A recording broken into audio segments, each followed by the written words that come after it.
الحمدللہ رب العالمین والصلاة والسلام علی رسولہ کریم اما بعد قال اللہ فی کتاب المبین وہو اصدق الصادقین وقول الحق بسم اللہ الرحمن الرحیم وما محمد الا رسول صدق اللہ العظیم۔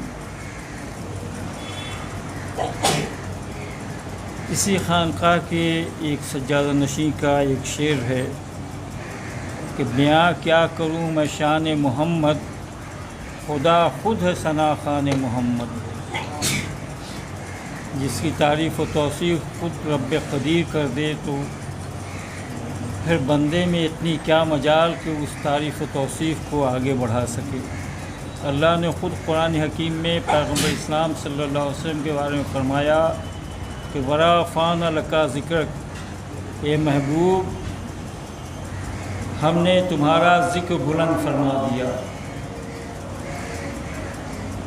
ظاہر ہے کہ ہر انسان اپنی عقل و فہم اور اپنے علم کے مطابق کسی کی تعارف و توصیف کر سکتا ہے، لیکن اللہ کے علم کا اور اللہ کی عقل و فہم کا کوئی اندازہ کر سکتا ہے؟ جہاں انسانی سوچ ختم ہوتی ہے وہاں سے سوچ ہی نہیں سکتا، بلکہ کہ اللہ کا علم کتنا ہے۔ جب رسول نہیں، رسول کے بھائی اور خلیفہ کا علم کا عالم یہ ہے کہ اگر مولا کائنات کے علم کا جائزہ لیا جائے کہ دنیا کا کوئی ایسا علوم نہیں ہے جس میں مولا کائنات ید طولہ نہیں رکھتے ہوں۔ آپ کہیں گے کہ مولا کائنات مفسر تھے، آپ یہ کہیں گے مولا کائنات محدث تھے، آپ یہ کہیں گے کہ مولا کائنات فقیہ تھے، لیکن نہیں، مولا کائنات صرف یہ نہیں بلکہ مولا کائنات سائنسی علوم بھی رکھتے تھے۔ مولا کائنات سرجری کا بھی علوم رکھتے تھے۔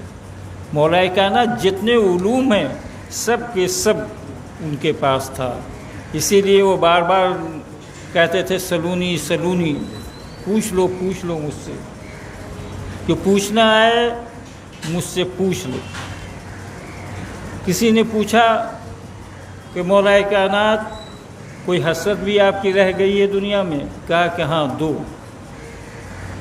ایک تو یہ کہ میں جتنا جانتا تھا وہ اتنا کسی نے پوچھا نہیں، اور دوسری یہ کہ میں جتنا دینا چاہتا تھا لوگوں کو اتنا کسی نے لیا نہیں۔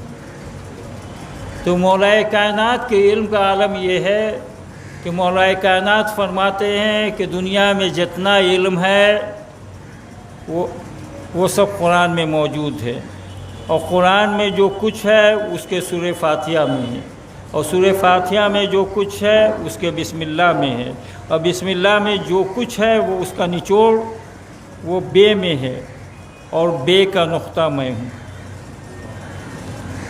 ظاہر ہے کہ ایک زمانے تک لوگوں کو یہ بات سمجھ میں نہیں آئی کہ بے کا نقطہ کیا ہے، لیکن جب کمپیوٹر ایجاد ہوا اور جب پین ڈرائیو آیا تو لوگوں کو یہ پتہ چلا کہ پین ڈرائیو میں بس ایک نقطے کی طرح کوئی چیز ہوتی ہے اور جس میں 24 لاکھ صفحات کے میٹر موجود ہوتے ہیں، یعنی مولا کائنات کے سینے میں 24 لاکھ سے زیادہ صفحات کے علوم موجود تھے۔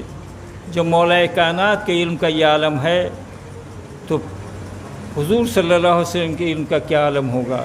اس لیے حضور خود فرماتے ہیں کہ انا مدینۃ العلم و علی بابہا۔ جب دروازے کا عالم یہ ہے تو گھر کا عالم کیا ہوگا؟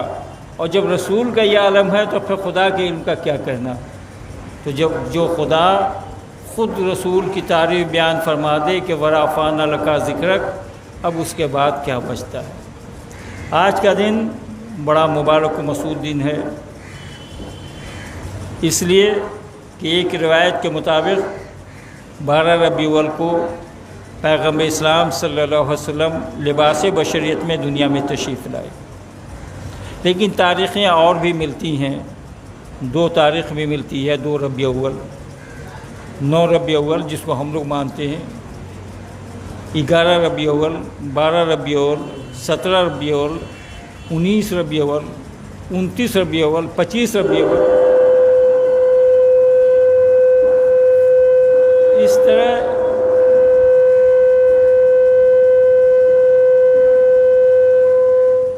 اس طرح مختلف تاریخیں ملتی ہیں، لیکن کبھی آپ نے یہ سوچا کہ تاریخ اتہاس کی بے بسی پر کبھی آپ نے سوچا کہ تاریخ کتنی ہسٹری، اسلامک ہسٹری یا اتہاس کتنا بے بس ہے کہ پیغمبر اسلام دنیا میں تشریف لائے اور وہ تاریخ آج تک طے نہیں ہو سکی کہ کس تاریخ کو تشریف لائے۔ بھائی جیسے میں 9 مانتا ہوں، بہت سے لوگ ہیں کہتے ہیں نہیں 11 کو دنیا میں آئے، کچھ لوگ کہتے ہیں کہ نہیں 2 ربیع اول کو آئے، کچھ لوگ کہتے ہیں کہ نہیں 12 کو آئے، کچھ لوگ کہتے ہیں کہ 17 کو آئے۔ اب اس سے مختلف تاریخیں ملتی ہیں، تو ہسٹری، تاریخ، اتہاس کتنا بے بس ہے کہ جو اپنے پیغمبر کی ولادت کی تاریخ محفوظ نہ کر سکا۔ ایک اس کا سائڈ یہ ہے، تاریخ کی بے بسی آپ کے سامنے ہے کہ تاریخ کتنا بے بس ہے کہ وہ کبھی یہ نہیں بتا سکا کہ حضور صلی اللہ علیہ وسلم دنیا میں کب تشریف لائے۔ لیکن اس کا ایک پازیٹو پہلو بڑا اچھا ہے۔ یہ تو اس کا نگیٹو پہلو ہے کہ شاید تاریخ بے بس ہے کہ کوئی تاریخ ہی نہیں تعین ہو سکا کہ وہ کب دنیا میں تشریف لائے۔ لیکن دوسری طرف اس کا ایک بڑا اہم پہلو ہے اور بہت اہم میسج جاتا ہے کہ صاحب ان تاریخوں میں اختلاف، ایک بات سب لوگ جانتے ہیں، تاریخ میں تو اختلاف ہے، 2 بھی ہے، 9 بھی ہے، 11 بھی ہے، 12 بھی ہے، 17 بھی ہے، 19 بھی ہے، 29 بھی ہے، مختلف تاریخیں ہیں، لیکن مہینے میں کوئی اختلاف نہیں۔ تمام کے تمام محققین یہ کہتے ہیں اور تمام کے تمام عقائد کے ماننے والے کہتے ہیں کہ حضور صلی اللہ علیہ وسلم ربیع اول کے مہینے دنیا میں تشریف لائے۔ مہینہ تو طے ہے، تو جہاں تاریخ کی بے بسی یہ ہے کہ وہ اپنے پیغمبر اسلام کے ولادت کی تاریخ، دنیا میں آنے کی تاریخ نہیں بتا پا رہی ہے، تو اس کا ایک اچھا پہلو بھی ہے۔ دیکھیے کچھ چیزیں دنیا والوں کی طرف سے ہوتی ہے اور کچھ رب قدیر کی طرف سے ہوتی ہے۔ یہ حکمتیں نہیں بتانے میں بھی، تاریخ کی حضور کے دنیا میں آنے کی تاریخ کا تعین نہیں ہونے میں بھی حکمتیں پر کیا حکمت ہے کہ بھائی میرے محبوب کے آنے کا جشن میرے محبوب کی امت پورے مہینے مناتی رہے، کوئی 2 کو منائے، کوئی 9 کو منائے، کوئی 11 کو منائے، کوئی 12 کو منائے، کوئی 17 کو منائے، کوئی 19 کو منائے، کوئی 25 کو منائے، کوئی 29 کو منائے، یعنی پورا مہینہ میرے محبوب کے آنے کا جشن منایا جاتا رہے۔ اس کا ایک اہم پہلو یہ بھی ہے جناب والا۔ اسی لیے بی پازیٹو، کسی بھی چیز کو سوچنے کے اور سمجھنے کے لیے ذہن کا پازیٹو ہونا ضروری ہے کہ بھائی یہ اختلاف ہوا، اس کا پازیٹو پہلو کیا ہے۔ آئیے بات شروع کرنے سے پہلے ہم آپ مل کر سرور دو جہاں مالک کون و مکان روحی فدا جناب احمد مصطفیٰ محمد مصطفیٰ صلی اللہ علیہ وسلم کی بارگاہ بے کس پناہ میں درود شریف کا نذرانہ پیش کر لیں۔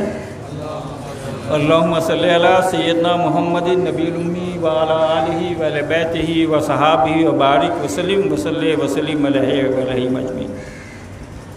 میں نے پہلے بھی آپ کو عرض کیا کہ حضور صلی اللہ علیہ وسلم کی تعریف بیان نہیں ہو سکتی۔ اگر پوری دنیا میں جتنی ندی ہیں، دریائے ہیں، سمندر ہیں، اس کو آپ روشنائی بنا لیجئے اور پوری دنیا کو کاغذ سمجھ لیجئے اور حضور کی تعریف و توصیف لکھیے، تو یہ سمندر کا پانی خشک ہو جائے گا، دریا سوکھ جائے گی، ندی میں پانی نہیں رہے گا، زمین بھر جائے گی، لیکن حضور کی تعریف ممکن نہیں ہو سکتی، بالکل ممکن نہیں ہے۔ ہمارا و آپ کا کی سعادت مندی بس اسی میں ہے کہ ہم یہ کہہ دیں یا رسول اللہ، خدا کے بعد جو سب سے محترم ہستی ہے وہ آپ کی ہے، ہم آپ کی بلندی کو سوچ ہی نہیں سکتے ہیں، جہاں پر میری عقل ختم ہوتی ہے وہاں سے آپ کی بلندی شروع ہوتی ہے، اس لیے ہم وہاں تک سوچ ہی نہیں سکتے ہیں۔ ہم تو بس اتنا جانتے ہیں کہ بعد از خدا بزرگ تو ہی یہ قصہ مختصر، اللہ کے بعد کوئی محترم ہستی ہے تو رسول اللہ صلی اللہ علیہ وسلم کی ہے۔ دیکھیے، ہر انسان کے آنے کا کوئی مقصد ہوتا ہے، کہیں بھی آئے اس کا ایک مقصد ہوتا ہے۔ آپ لوگ یہاں آئے ہیں تقریر سننے کے لیے آئے ہیں، حضور صلی اللہ علیہ وسلم کی ولادت کا جشن منانے کے لیے آئے ہیں۔ کوئی بھی کہیں جاتا ہے تو ایک مقصد کے تحت جاتا ہے، کوئی کہے کہ نہیں ہم صرف گھومنے کے لیے ہی گئے، گھومنا ایک مقصد ہے، اپنے آپ میں ایک مقصد ہے گھومنا، تفریح کرنا، تو ہر کے آنے کا ایک مقصد ہوتا ہے۔ حضور اللہ تبارک تعالیٰ نے تقریباً 1,24,000 انبیاء و مرسلین کو دنیا میں بھیجا۔ مقصد کیا تھا؟ مقصد یہ تھا کہ بندوں رب تبارک تعالیٰ کی پہچان ہو جائے اور بندوں کا رشتہ رب سے مل جائے۔ مقصد ہر پیغمبر کے آنے کا ہی ہے کہ رب کی پہچان ہو جائے اور بندوں کا رشتہ جو رب سے مل جائے۔ تمام انبیاء و مرسلین بس یہی کرتے آئے، آدم سے لے کے حضرت عیسیٰ تک کی تاریخ آپ پڑھ لیجئے تو دیکھیے گا یہ سب کے سب اللہ کے پیغام کو سناتے رہے اور بندوں کا رشتہ اللہ سے ملاتے رہے، ان کا یہی مقصد تھا، لیکن انداز الگ تھا سب کا۔ آپ جانتے ہیں کہ حضرت موسیٰ علیہ السلام پیغمبر ہیں، جلیل القدر پیغمبر ہیں، نبی نہیں ہے بلکہ پیغمبر ہیں، لیکن بڑے غصور تھے، ذرا ذرا سی بات میں غصہ آ جاتا تھا۔ دوسرے انبیاء کی بھی تاریخ پڑھیے، لیکن جب رسول کی تاریخ پڑھتے ہیں کہ اللہ نے انہیں کیسا بنا کے بھیجا تو آپ حیرت میں پڑ جائیں گے کہ اللہ نے اپنے کو رب للعالمین کہا اور حضور صلی اللہ علیہ وسلم کو رحمت للعالمین کہا، انہیں رحمت للعالمین بنا کے دنیا میں بھیجا، سارے عالم کے لیے دنیا میں رحمت بنا کے بھیجا۔ ایک بات ذہن صاف کر لیجئے، حضور رحمت للمسلمین نہیں ہیں، رحمت للعالمین ہیں، وہ سارے دنیا کی بھلائی کے لیے آئے، ساری دنیا کی پہچان رب سے کروانے کے لیے آئے۔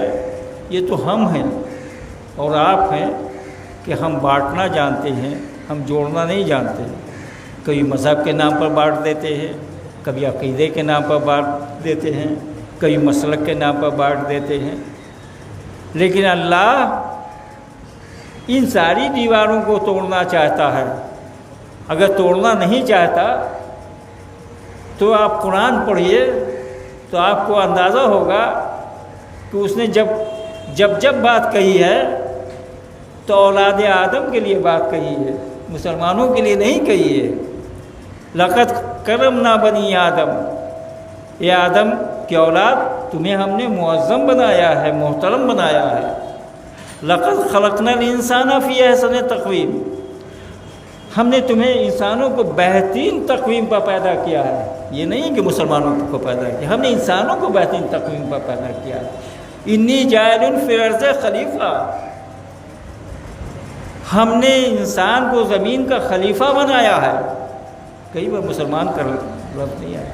ہاں، مسلمانوں سے خطاب قرآن میں اس وقت آتا ہے یا ایھوالذین آمنو، جب اس پر کوئی فرائض لاگو اللہ کرنا چاہتا ہے، وہ کوئی کام کرنے کے لیے اس کو کہتا ہے، تب اللہ کہتا ہے قرآن میں یا ایھوالذین آمنو، اے ایمان والو تم یہ کام کرو، اے ایمان والو تم یہ کام کرو، اے ایمان والو تم یہ کام کرو۔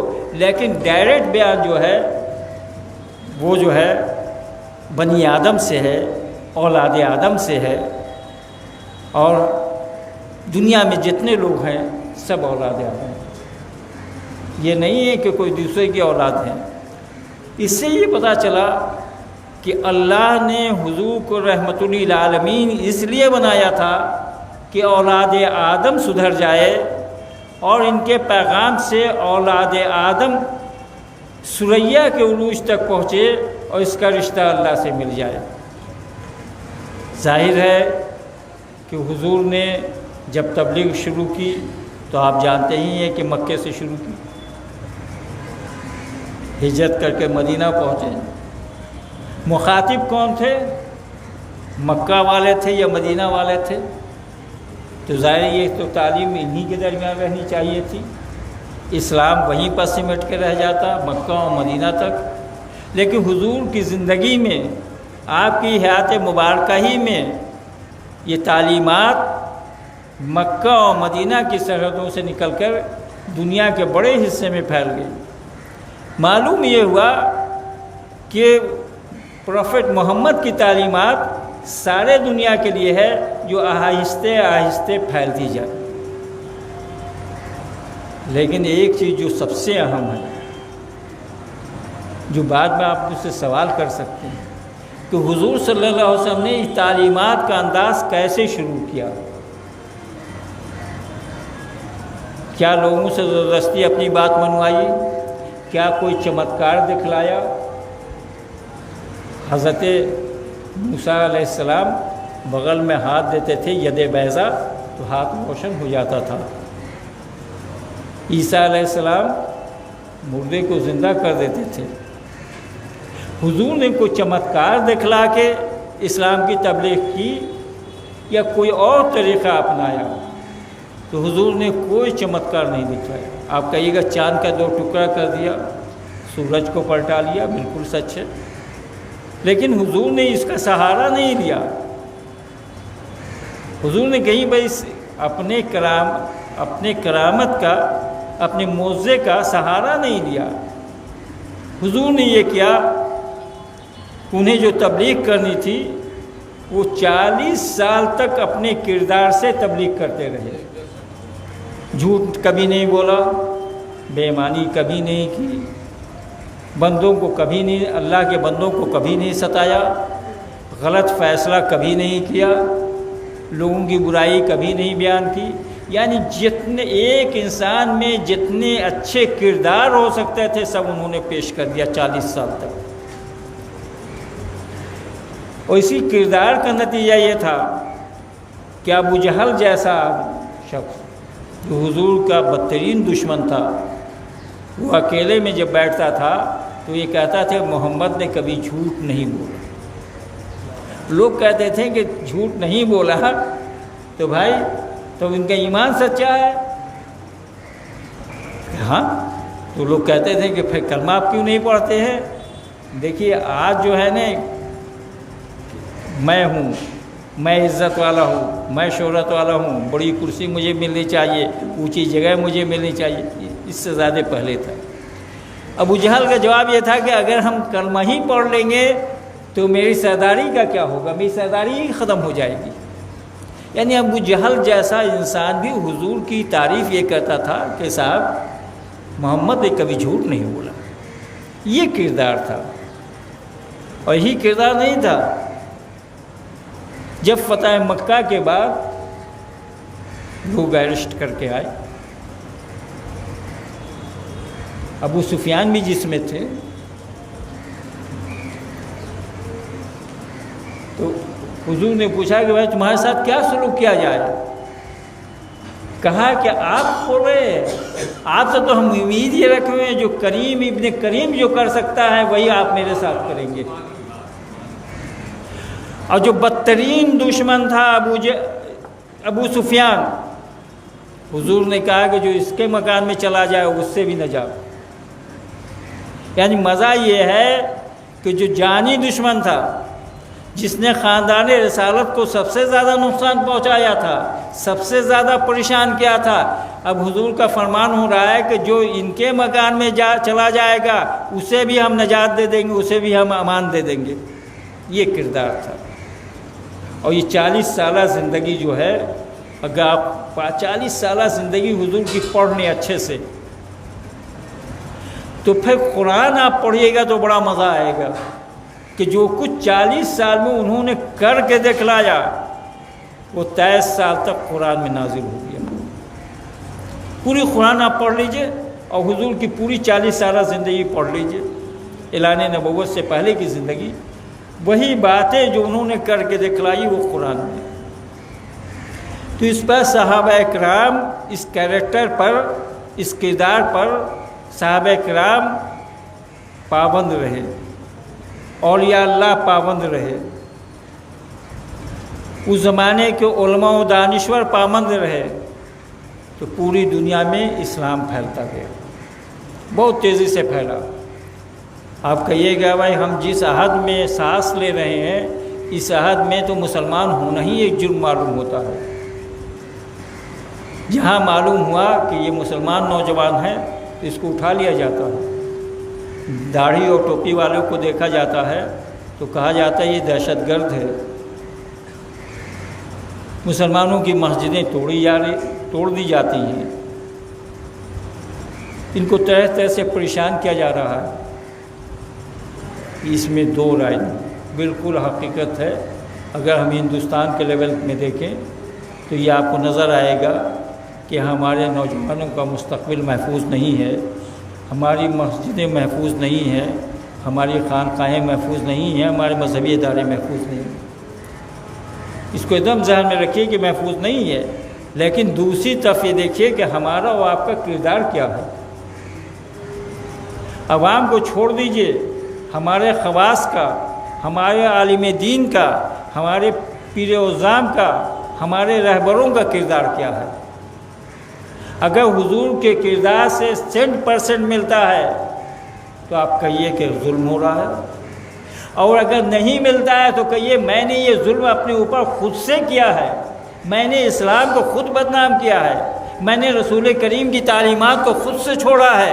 لہٰذا اللہ تو رحمان و رحیم ہے لیکن آپ کا محتاج نہیں ہے، رحمان و رحیم ہے وہ لیکن آپ کا محتاج نہیں ہے۔ وہ اگر آپ اس کو چھوڑیے گا وہ دوسری قوم کو سرفراز کر دے گا۔ ابھی مسجدوں کے محراب سے سب سے زیادہ اگر کسی کو اکوسا جاتا ہے تو اسرائیل کو اکوسا جاتا ہے۔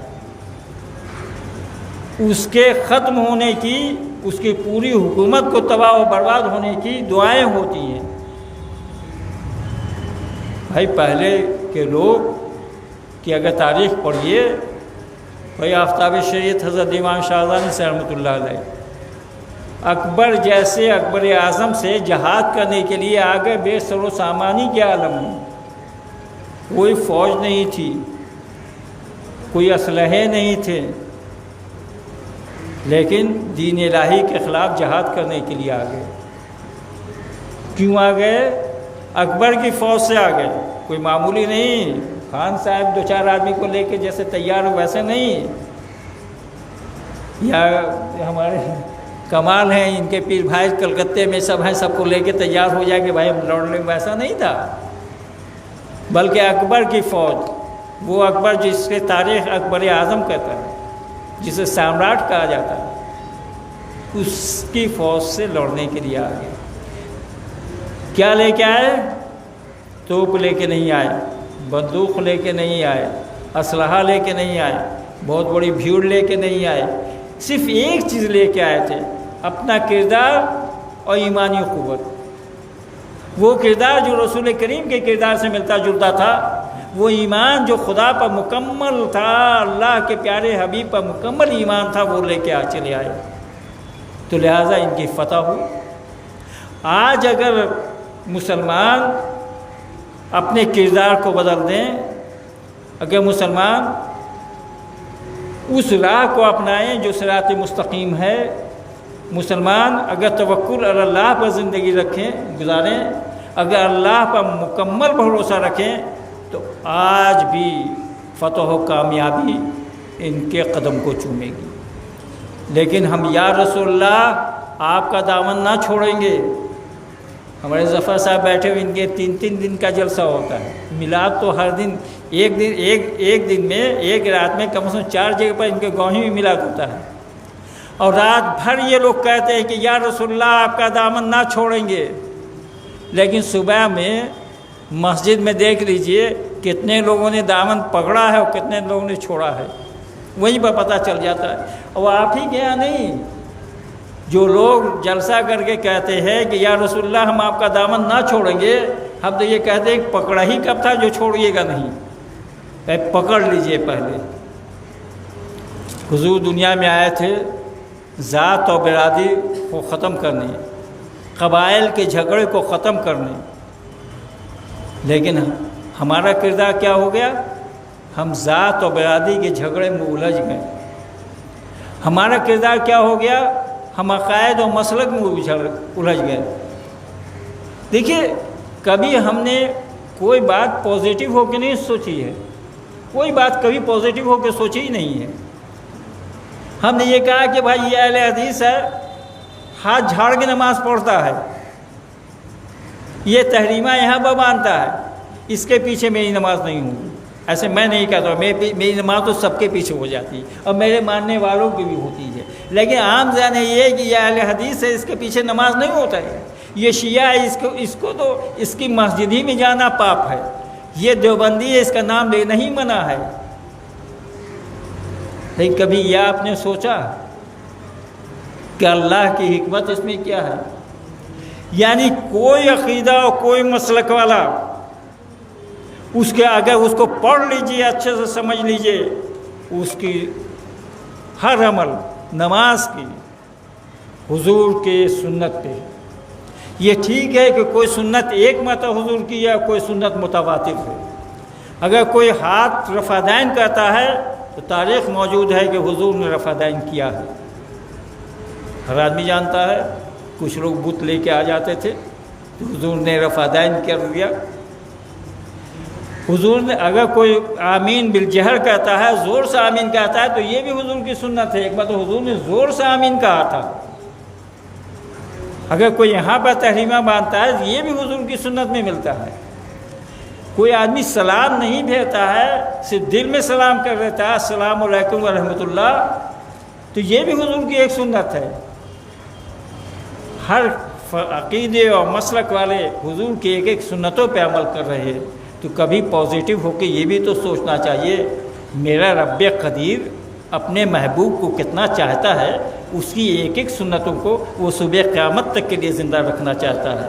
کوئی زور سے آمین کر رہا ہے، کوئی دل میں آمین کہہ رہا ہے، کوئی الحمدللہ کہہ رہا ہے، کوئی یہاں تحریمہ باندھ رہا ہے، کوئی یہاں تحریمہ باندھ رہا ہے، کوئی رفع دین کر رہا ہے۔ یعنی حضور نے اپنی زندگی میں جو کچھ کیا، آج ان کی امت کسی نہ کسی طور پر کر رہی ہے۔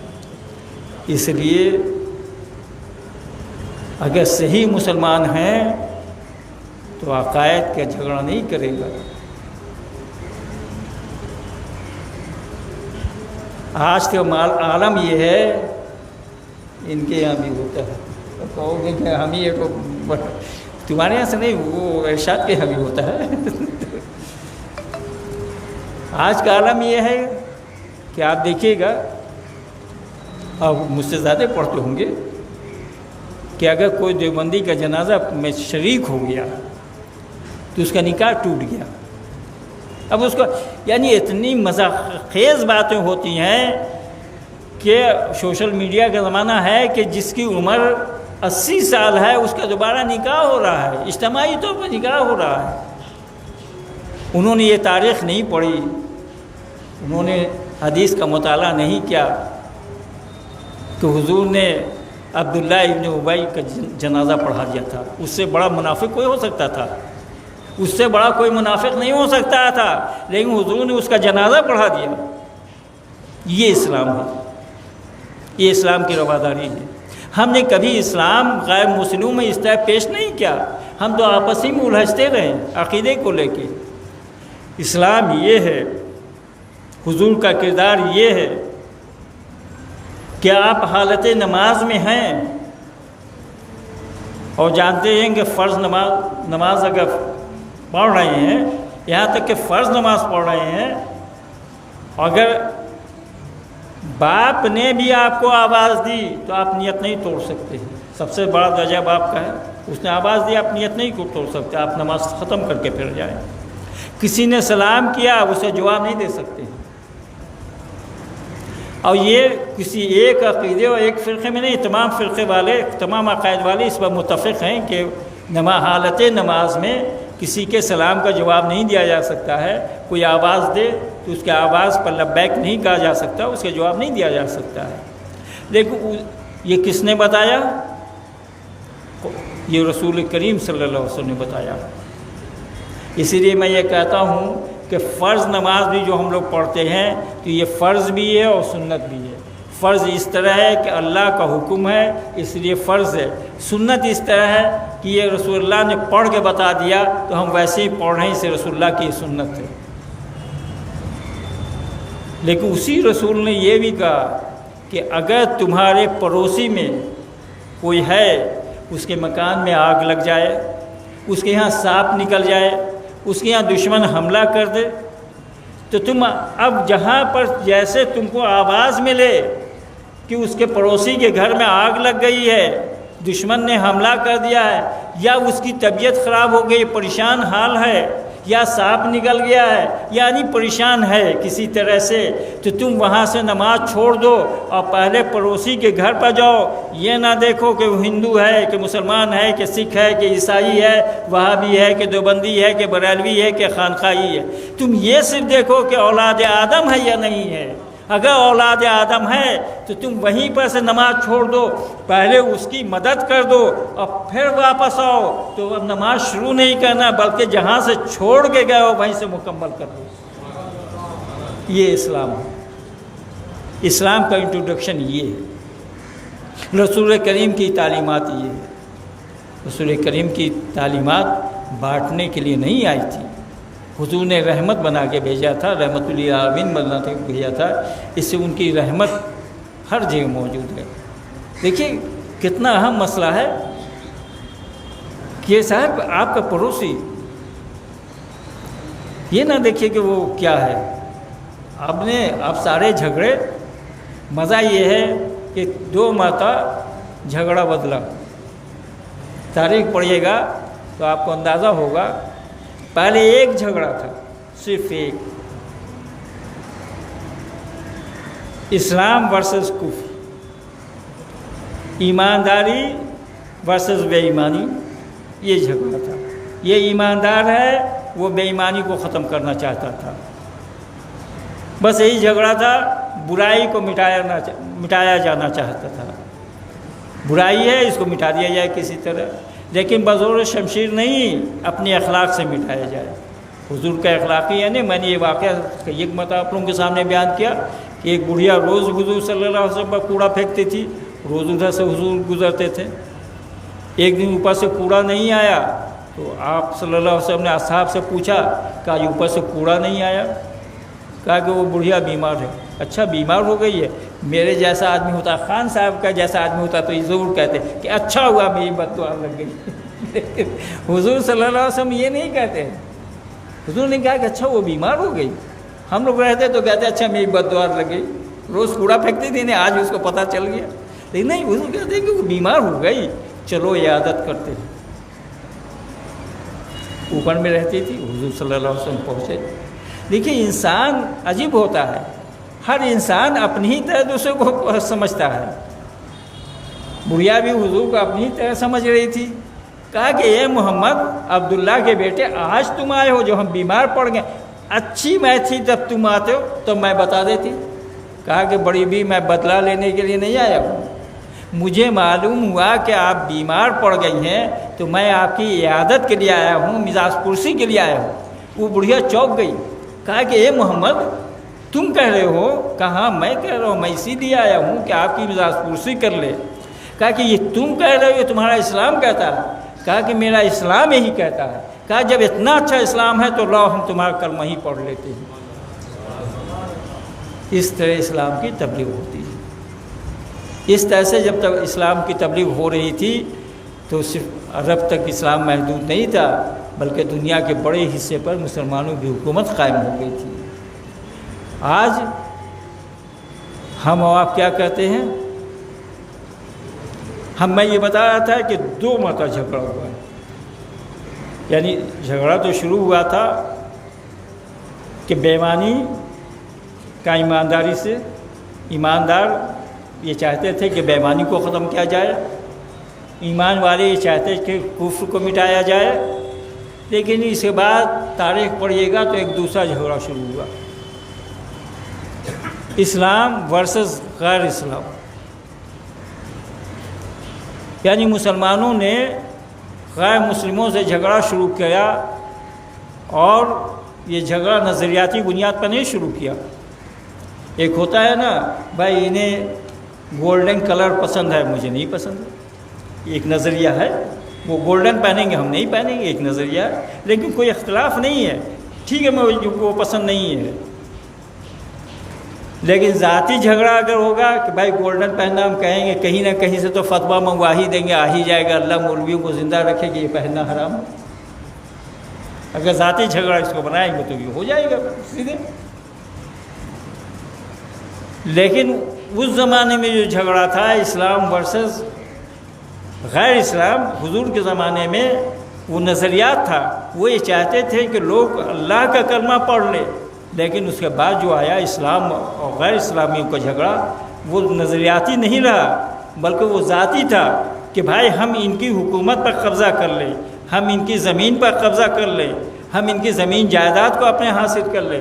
یہ جھگڑا شروع ہوا اور اسلام کا نام لے کے وہ جھگڑا بہت سال تک چلا۔ اب اس کے بعد اس سے ڈینجر جھگڑا شروع ہوا، جو جھگڑے نے اسلام کو بہت بڑا نقصان پہنچایا اور اسلام کی شکل بدنام کر دی، حضور صلی اللہ علیہ وسلم کی تعلیمات ہی ختم ہو گئی۔ وہ جھگڑا عقائد کا شروع ہوا، وہ جھگڑا عقیدے کا شروع ہوا۔ مجھے کوئی آدمی بتا دے ہندوستان میں 100 سال پہلے کوئی دیوبندی تھا؟ خان صاحب ہمیں تنویر میں ابھی بہت پڑھتے ہیں، کوئی بتا دے کہ 100 سال پہلے کوئی دیوبندی تھا؟ نہیں تھا۔ دیوبند مدرسہ قائم ہوا تھا دیوبند۔ مجھے کوئی بتائے کہ 70 سال پہلے کوئی بریلوی تھا؟ کوئی بریلوی؟ جھگڑا ابھی تو یہی ہے نا، بریلوی ورسز دیوبندی یا دیوبندی ورسز بریلوی، لیکن 100 سال پہلے نہ کوئی دیوبندی تھا، نہ بریلوی تھا، نہ قادیانی تھا، کوئی بھی نہیں تھا، مسلمان تھا۔ کوئی پوچھتا ہے کہ آپ کون ہیں تو کہتے ہیں ہم مسلمان ہیں، ہم رسول کا کلمہ پڑھنے والے ہیں۔ آج مسلمانوں کی پہچان بگڑ گئی۔ غیر مسلم ہم سے پوچھتا ہے کہ بھائی یہ بچہ میرے ساتھ تھا، دلی میں ایک ہوٹل میں ٹھہرے تو ہوٹل بوائے نے مجھ سے پوچھا کہ آپ یہ بتائیے کہ آپ بریلوی ہیں کہ دیوبندی ہیں؟ یہاں تک مسئلہ پہنچ گیا صاحب۔ تو میں نے یہ بتایا کہ بھائی ہم نہ دیوبندی ہیں نہ بریلوی، ہم مسلمان ہیں۔ تو یہ کیا ہوتا ہے؟ ہم کا یہی ہوتا ہے، دیکھ لو میرے عمل سے صبح سے شام تک، اگر پسند آئے تو اسی کو تم بھی اپنا لینا۔ آپ مسجدوں کو دیکھ ہی رہے ہیں، مسلمانوں کی مسجد نہیں ملتی آپ مسلمانوں کی مسجد کھوج کے مر جائیے گا، آپ کو نہیں ملے گی۔ ایسے اس کا مطلب یہ نہیں کہ بالکل معدوم ہے، ہماری مسجد مسلمان کی مسجد ہے، چاہے بریلوی کی مسجد ملے گی، چاہے دیوبندی کی مسجد ملے گی، چاہے اہل حدیث کی مسجد ملے گی، شیعہ کی مسجد ملے گی، جماعت اسلامی کی مسجد ملے گی۔ مزہ یہ ہے کہ جب آپ قرآن ہدیہ کروانے کے لیے جائیے گا تو بک سیلر آپ سے پوچھے گا کہ اعلیٰ حضرت والا قرآن لینا ہے یا تھانوی صاحب والا قرآن لینا ہے، یہاں تک پہنچ۔ یعنی اب قرآن اللہ کے کلام سے نہیں پہچانا گیا، اب قرآن جو ہے مسلک کے نام پر پہچانا جانے لگا۔ مسجد اللہ کا گھر نہیں رہی بلکہ مسلک کے ماننے والوں کی آماجگاہ ہو گئی۔ جناب والا، اس حضور صلی اللہ علیہ وسلم نے وہ اسلام پیش کیا نہ جہاں دیوبندی تھا، نہ جہاں بریلوی تھا، نہ جہاں اہل حدیث تھا، بلکہ سب مسلمان تھے، سب ایمان والے تھے۔ حضور نے ہمیشہ برائی سے نفرت کی، بروں سے نفرت نہیں کی۔ دیکھیے 12 ربیع الاول منانے میں دو ہی چیز ہے، اگر یہ دو کام پر عمل کیا، کل سے یہاں تقریبات ہو رہی ہیں اور لگ بھگ یہی باتیں آ رہی ہیں گھوم ٹہل کے کہ ہم 12 ربیع الاول کیوں منائیں، ہم حضور کا جشن کیوں منائیں۔ دیکھیے ہم اس کے فیور میں نہیں ہیں کہ حضور کا جشن نہیں منایا جائے، ہم اس فیور میں ہیں کہ حضور کا جشن منانا چاہیے، لیکن کس انداز میں منانا چاہیے؟ حضور رحمت للعالمین تھے، ان کے شایان شان ہونا چاہیے۔ کل کی تقریر میں بھی آپ نے سنا ہوگا کہ بھائی سکھ صاحب نے بھی کہا اور رچرڈ نے بھی کہا کہ انٹروڈکشن آف اسلام ضروری ہے، یعنی اسلام کا تعارف صحیح انداز سے نہیں پیش ہو رہا ہے، اسلام کا تعارف صحیح انداز سے پیش کرنے کا آپ عہد کریں، اور اسلام سے کا صحیح تعارف پیش کرنے کا سب سے بہترین ذریعہ یہ ہے کہ اپنے کردار سے اسلام پیش کیا جائے۔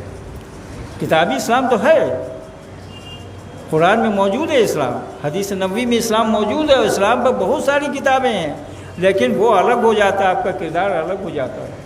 وہ اسلام پیش کیا جائے جو آپ کے کردار کے ذریعے ہو، اور جب وہ کردار کے ذریعے دیکھے اور کتاب میں دیکھے تو دیکھے کہ ایک ہی ہے، یہ اسلام ہے، تو غیر مسلم آپ کے قریب ہو جائیں گے، پھر آپ کا عروج ہو جائے گا، پھر آپ کے سر پر جو ہے عروج کا تاج رکھ دیا جائے گا۔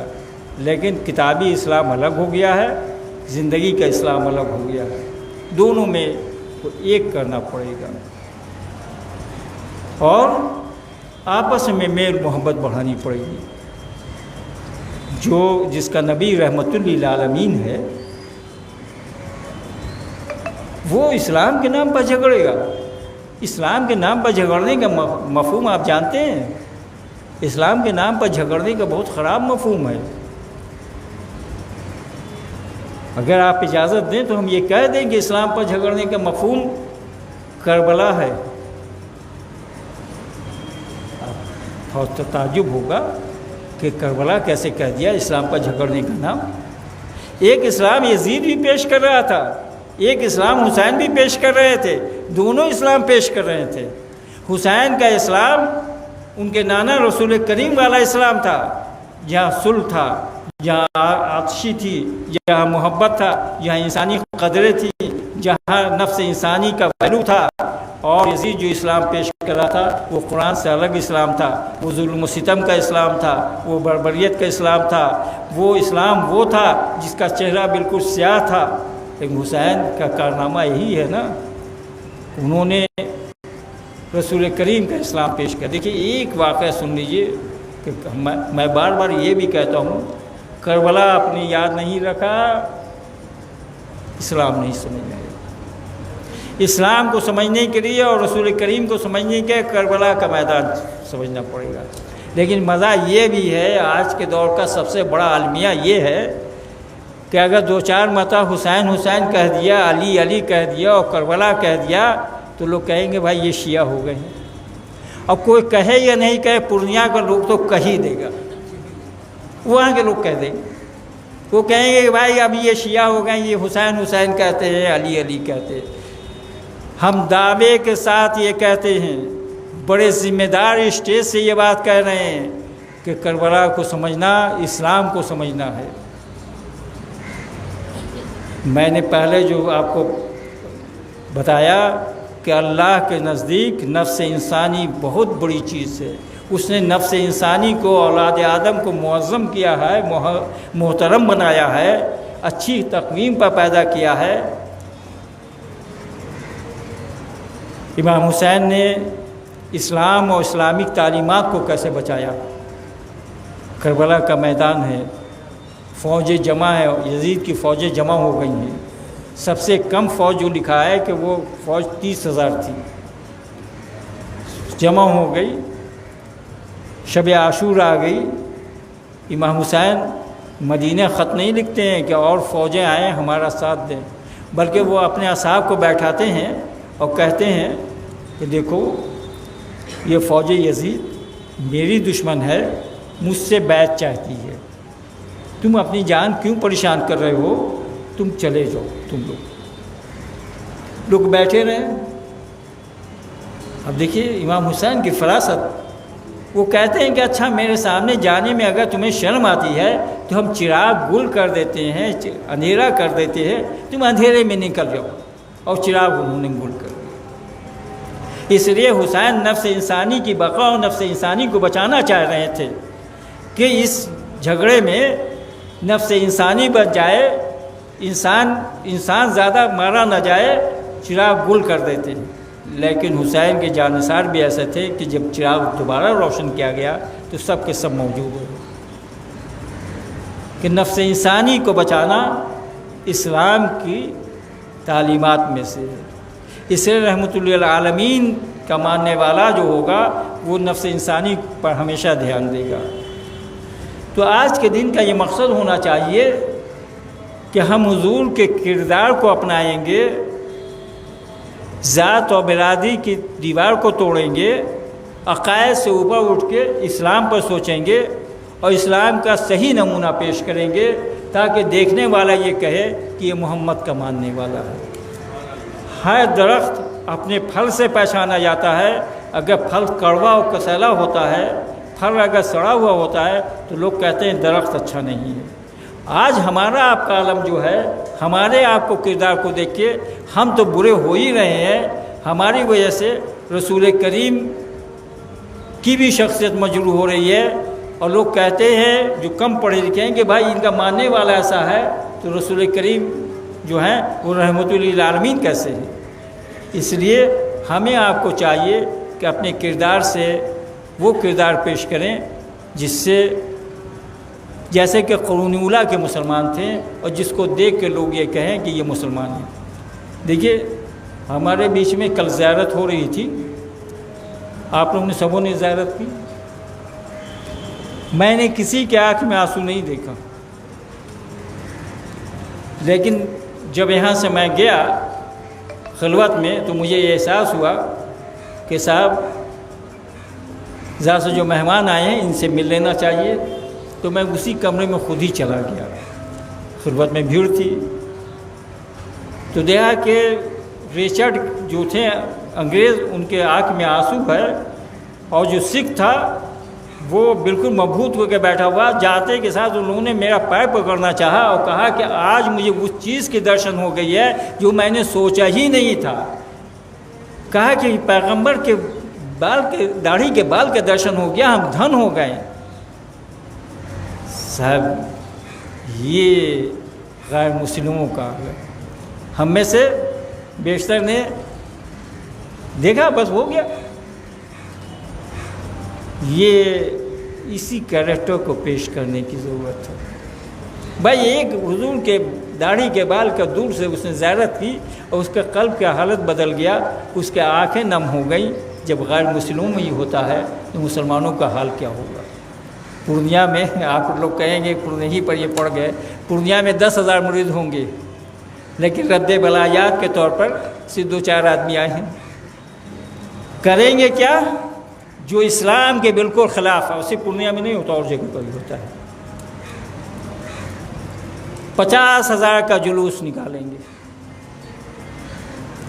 جو لوگ میری سن کے ہیں انہیں یاد ہوگا کہ یہ پروگرام صرف خانقاہوں میں ہوتا، گھرا گھری جو ہے صرف فاتحہ ہوتا تھا، اور اس دن خانقاہوں سے ایسا پیغام جاتا تھا کہ دنیا اس پر عمل کرتی تھی۔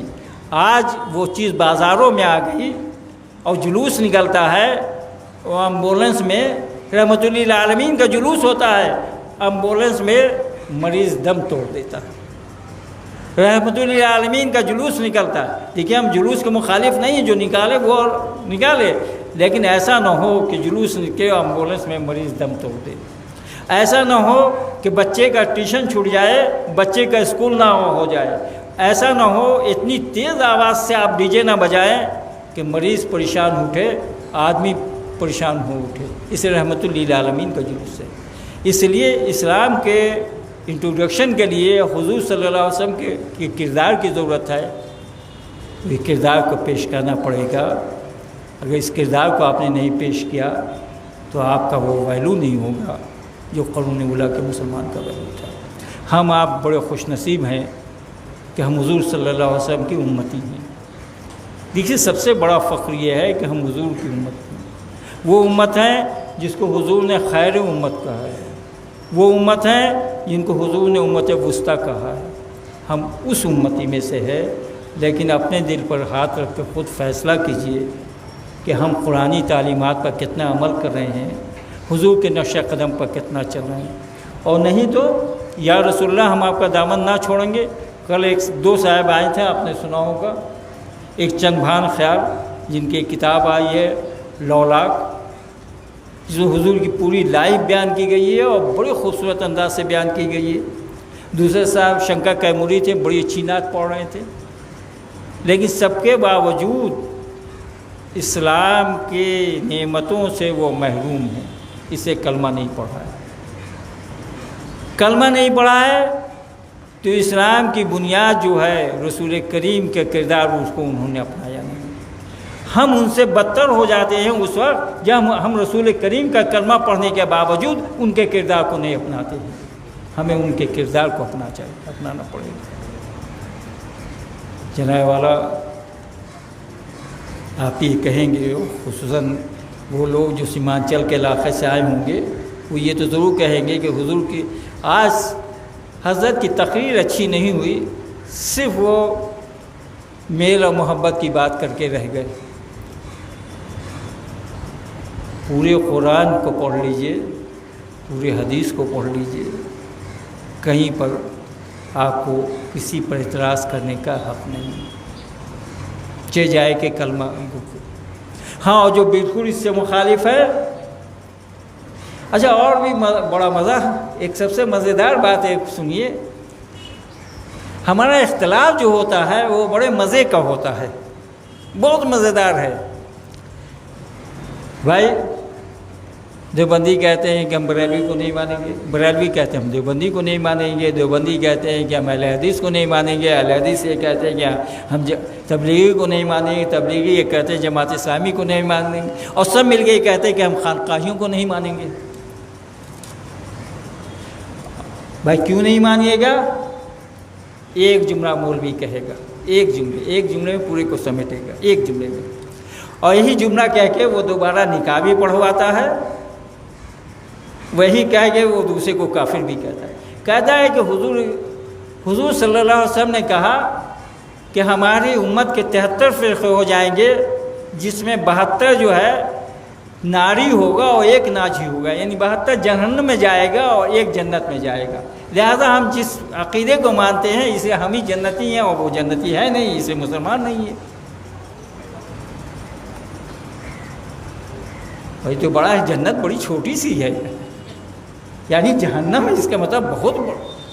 جنت بڑی چھوٹی سی ہے, اور رحمت للعالمین کے ماننے والے, ان کا کلمہ پڑھنے والے, اب تو مزہ ہے کہ وہ بھی جنت میں نہیں جائیں گے. اس لیے کہ دوسرے فرقے میں بھی بڑے عابد و زاہد لوگ ہوتے ہیں, دوسرے عقیدے کے ماننے والے بھی جو ہے اسلام کی راہ پر چلتے ہیں, بڑے متقی و پرہیزگار بھی ان میں کچھ لوگ ہوتے ہیں. بھائی سب کے سب تو جہنمی میں جائیں گے.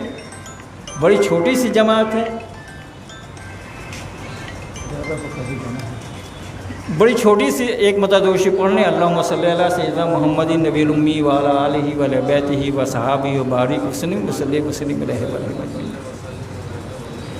تو جنت بڑی چھوٹی سی ہو گئی, جس میں صرف ایک عقیدے کے لوگ جائیں گے اور بھر جائے گی جنت. میرے عزیزوں اور دوستوں اور بزرگوں, وہی انٹروڈکشن آف اسلام غلط ہو گیا. یہ اب اس کی تشریح اپنے طبیعت کے حساب سے کر دی گئی. رسول کریم کی اس حدیث کی تشریح اپنے نظریے سے کر دی گئی اپنے کو برتری ثابت کرنے کے لیے کر دی گئی۔ میں بار بار یہ کہتا ہوں کہ بھائی نظریاتی جنگ الگ ہوتی ہے، ذاتی جنگ الگ ہوتی ہے، تو یہ ذاتی جنگ کے تحت کر دی گئی۔ فلاں کو ہم نہیں مانتے ہیں اس لیے وہ ناجی ہے، اس کا یہ مفہوم نہیں تھا۔ کان کھول کے آپ لوگ سن لیں تمام لوگ، ہم یہ چاہیں گے کہ دوسرے کو بھی آپ یہ بتا دیں کہ اس 72 میں دیوبندی، بریلوی اور اہل حدیث اور جماعت اسلامی، تبلیغی جماعت، خانقاہی یہ سب نہیں ہیں۔ 72 میں قادیانی آتے ہیں جو رسالت میں انکار کر دیتے ہیں کہ حضور کے بعد ایک اور نبی آیا۔ اس 72 میں نصیری آتے ہیں جو مولا کائنات حضرت علی کو خدا مانتے ہیں۔ اس 72 میں بہائی آتے ہیں، اس طرح کے متزلزلہ آتے ہیں، اس طرح کی جو جماعتیں ہیں جن کا وحدانیت پر کہیں پر اختلاف ہے، رسالت پر اختلاف ہے، اسلام کی بنیاد پر اختلاف ہے، وہ اس 72 میں ہیں۔ یہ لوگ نہیں ہیں۔ اور یہ کہہ کے جو جھگڑا پیدا کیا گیا ہے آپس میں، اس کو ختم کیجیے۔ آج کے دن کم از کم یہ عہد کر ہی لیجیے کہ ہم عقیدے کا جھگڑا نہیں لڑیں گے، ہم بالکل رسول کریم کی سنتوں کو اپنائیں گے، ایک ایک سنتوں کو اپنائیں گے۔ اب وہ نمونہ پیش کریں گے کہ دور سے لوگ دیکھ کے یہ کہے گا کہ ہم رحمت للعالمین کے ماننے والے ہیں۔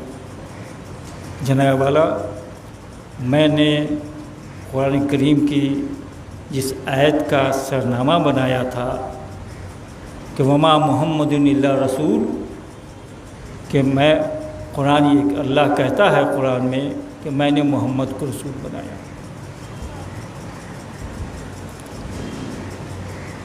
ہوتا کیا ہے، میرے بھتیجے بیٹھے بھی نہیں، وہ کہیں گے کہ بھائی یہ کام ہم اس لیے حضرت کی نہیں مانتے کہ ہم ان کے بھتیجا ہیں۔ کوئی بھائی بیٹھا رہے گا، وہ یہ کہے گا کہ ٹھیک ہے میرے بھائی ہیں نا، ارے انہوں نے کہا ہے، آپ لوگ نے کہا ہے، ہم کیوں ہم اپنی اس سے چلیں گے۔ جو قریب کے لوگ ہیں یہ بھی کہیں گے۔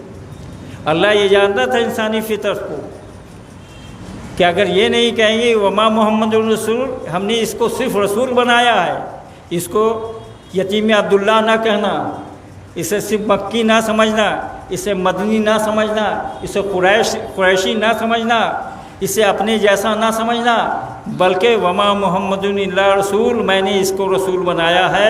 اب یہ جو کچھ کہے گا وہی تم کو کرنا پڑے گا۔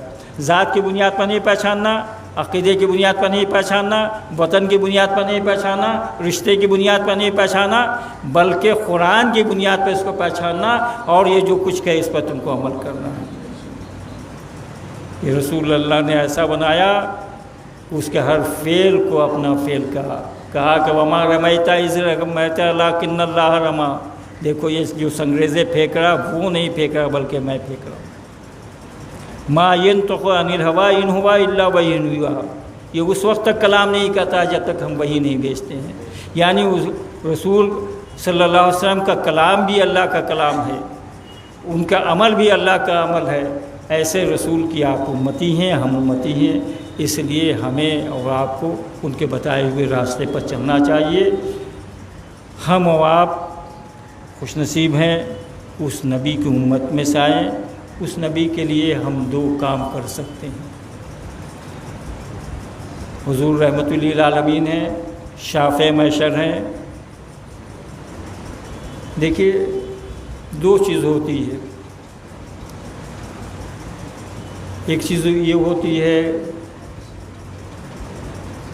کہ کوئی آدمی آ کے یہ کہے کہ بھائی حضرت ہم آپ کے مرید ہیں، ایک پہچان یہ بھی ہے۔ لیکن کسی کو میں کہوں کہ عمران یہ میرے مرید ہیں، دونوں میں فرق ہو گیا۔ یعنی عمران یہ جو بیٹھے ہوئے ہیں یہ میرے مرید ہے، یعنی عمران کو ہم پہچان رہے ہیں، اسلام کو جان رہے ہیں، ان کے کیریکٹر کو جان رہے ہیں۔ اگر کوئی آگے کہتا ہے حضرت ہم آپ کے مرید ہیں، یعنی معلوم ہوا کہ وہ ہم اس کو پہچان نہیں رہے، اس کے کیریکٹر کو جان نہیں رہے، وہ میری طرح نہیں ہے، میری طرح کر نہیں رہا ہے، میری طرح ٹوپی پہن نہیں رہا ہے، میری طرح پگڑی باندھ نہیں رہا ہے، میرے بتائی ہوئی باتوں پر چل نہیں رہا ہے۔ تب جو محشر منعقد ہو تو ایسا نہ ہو کہ آپ کہیے یا رسول اللہ ہم آپ کی امت میں سے ہیں، بلکہ رسول اللہ خود ہی کہیں کہ یہ میرا امتی ہے، آپ اپنے کو ایسا بنا کے پیش کیجیے۔ میرے والا، ہم حضور کے لیے دو کام کر سکتے ہیں، ایک تو یہ ہے کہ ان کی ایک ایک سنتوں کو اپنائیں، ان کے بتائے ہوئے راستے پر چلیں، دوسرے ان کی بارگاہ میں درود و سلام کا نذرانہ پیش کریں۔ ان اللہ و ملائکتہ یصلون علی النبی یا ایھا الذین آمنوا صلوا علیہ وسلموا تسلیما۔ اے ایمان والو، میں اور میرے فرشتے آپ صلی اللہ علیہ وسلم پر درود شریف بھیجتے ہیں، درود سلام بھیجتے ہیں، تم بھی سلام بھیجو۔ اس سے اپنی عادت بنائیے۔